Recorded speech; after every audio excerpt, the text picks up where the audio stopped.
এই গরমে বেলের শরবত খেতে আমার খুবই ভালো লাগে। তোমাদের কেমন লাগে আমাকে কমেন্টে জানিও।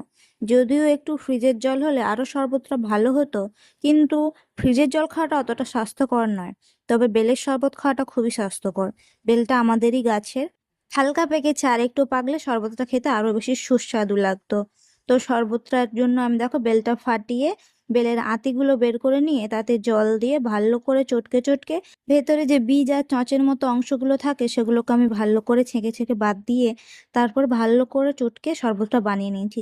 সামান্য চিনি দিয়েছিলাম যাতে আর একটু মিষ্টি লাগে। বেলটা মিষ্টিই ছিল। এরপরে আমি খোলাগুলো খেয়েছিলাম। খোলা খেতে আমার দারুণ লাগে। দেখো আমার শরবত করা কমপ্লিট হয়ে গেছে।